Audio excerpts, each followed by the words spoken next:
Hello students, today I'll teach you the second lesson of English 9th class, the sound of the music. Students, this chapter has divided into two parts. First part is Evelyn Glennie listened to sound without hearing it, and the second part, the Shehnai of Bismillah Khan. So today we will discuss the summary of the first part, Evelyn Glennie listened to sound without hearing it. तो first of all इसकी summary आज हम पढ़ेंगे।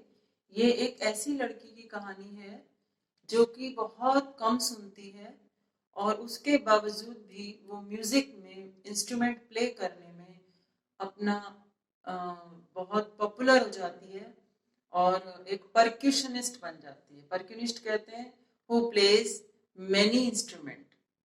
तो यहाँ पर हम देखते हैं क्या स्टोरी है। This is the biography of Evelyn. अब बायोग्राफी क्या होती है? Biography is the written by someone and autobiography is written by self. तो यहाँ पर बायोग्राफी लिखी गई है जो कि एक इंटरव्यू एवलिन यहाँ पर देती है और इस इंटरव्यू में अपनी लाइफ स्टोरी बताती है।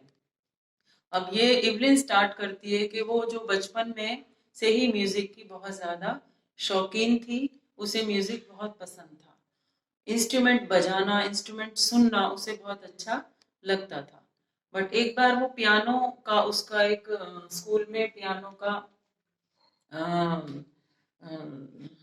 परफॉर्मेंस था और वो परफॉर्मेंस में उसको स्टेज पे जैसे ही उसका नाम अनाउंस होता है तो एवलिन वहां पर उस नाम को सुन नहीं पाती है और ना ही कोई रिएक्शन देती है। तो उस समय पे उसकी मदर को रियलाइज होता है कि शायद एवलिन को कोई सुनने में परेशानी है। उसके बाद जब वो 11 ईयर्स की हो जाती है तो उसका स्टडी धीरे धीरे जो रिजल्ट है वो डाउन होता चला जाता है। पढ़ाई में वो बहुत अच्छे मार्क्स नहीं ला पाती। तो यहाँ पर पेरेंट्स की टेंशन बढ़ती है और वो टीचर्स से मिलते हैं। तो टीचर्स उनको सजेस्ट करते हैं कि आप इसके बारे में किसी डॉक्टर से मिलिए, स्पेशलिस्ट को इसको दिखाइए कि इसको ठीक से सुनाई नहीं देता या क्या प्रॉब्लम इसके साथ है। तो पेरेंट्स डॉक्टर के पास ले जाते हैं, उसका चेकअप होता है, डॉक्टर्स बताते हैं कि इसकी कोई नर्व है जो पूरी तरह डैमेज हो गई है, जो कान से रिलेटेड है, इसलिए ये बहुत कम सुन पाती है। और वो सजेस्ट करते हैं कि आप इसको ओरल डे स्कूल में एडमिट करा दीजिए जहां पर गूंगे और बहरे ही स्टडी करते हैं। तो उसके पेरेंट्स उसको ओरल डे स्कूल में भेज देते हैं। अब जब वो ओरल डे स्कूल में चली जाती है तो वहां पर एक दिन वो नोटिस करती है कि एक लड़की जाइलोफोन बजाती है। वो म्यूजिक की इंस्ट्रूमेंट की शौकीन थी तो उसको बहुत अच्छा लगता है। वो डिसाइड करती है कि मुझे भी जाइलोफोन बजाना सीखना है। बट स्थिति ये थी कि वहां पर जितने भी टीचर्स थे वो उसको डिमोटिवेट करते थे, डिस्करेज करते थे कि आप कुछ नहीं कर पाओगे, आपको कुछ नहीं आता, या आपके साथ प्रॉब्लम है, आप सुनते नहीं हो, रिएक्ट नहीं करते हो। तो ये सारी चीजें उसके साथ होती थी। बट उनमें से ही एक टीचर थे, रॉन फॉब्स, जो उसके टैलेंट को पहचान गए और उन्होंने कहा कि आपको म्यूजिकल इंस्ट्रूमेंट जाइलोफोन मैं बजाना सिखाऊंगा। और वो उसको म्यूजिक की क्लास देना स्टार्ट करते हैं। वहां पर दो बड़े बड़े ड्रम लाते हैं और उन ड्रम्स पे वो म्यूजिकल नोट्स बजाते हैं। और वो इवलिन को बोलते हैं कि आप नोट्स को सुनना नहीं है, but you have to feel, आप इसको फील करिए, महसूस करिए, इसके रिदम को महसूस करो। धीरे धीरे धीरे आफ्टर प्रैक्टिस करने के बाद इवलिन उन सब रिदम को, उन वाइब्रेशंस को सुनना, बॉडी से फील करना शुरू कर देती है। अब यहाँ तक हो जाता है कि जब भी वो कोई ड्रम बज रहा होता है या कोई भी म्यूजिकल वाइब्रेशन आती है तो वो शूज उतार के, अगर वुडन प्लेटफॉर्म है, वुडन फ्लोर है, तो उस पर पैरों से उसकी रिदम को फील करती है, या अलग अलग बॉडी पार्ट से वो अपने इंस्ट्रूमेंट की, म्यूजिकल इंस्ट्रूमेंट की वाइब्रेशंस को फील करने लगती है। अब यहाँ तक हो गया था कि वो अपने म्यूजिकल इंस्ट्रूमेंट में, बहुत सारे म्यूजिकल इंस्ट्रूमेंट प्ले करने लगी थी और उनमें पारंगत हो गई थी। उसके बाद जब वो 16 ईयर्स की हुई तो रॉयल एकेडमी ऑफ म्यूजिक में उसने एक ऑडिशन दिया और उस ऑडिशन में वो फर्स्ट आई।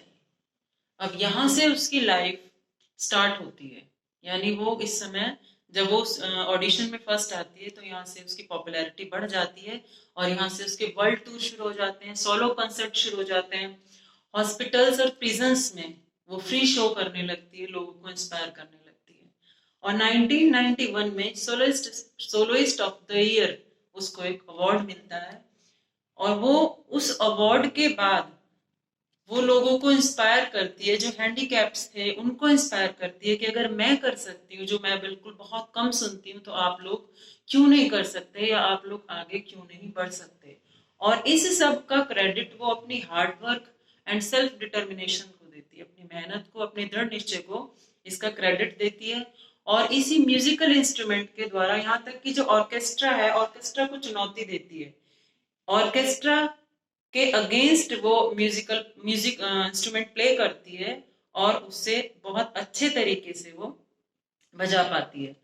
अब यहाँ पर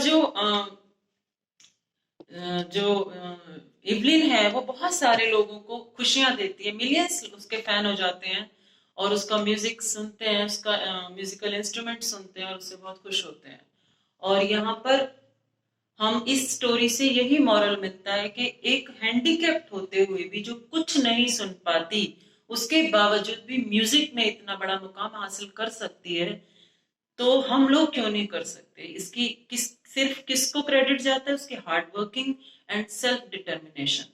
तो उसके दृढ़ निश्चय ने और उसकी मेहनत ने उसको वर्ल्ड पॉपुलर बनाया। Thank you.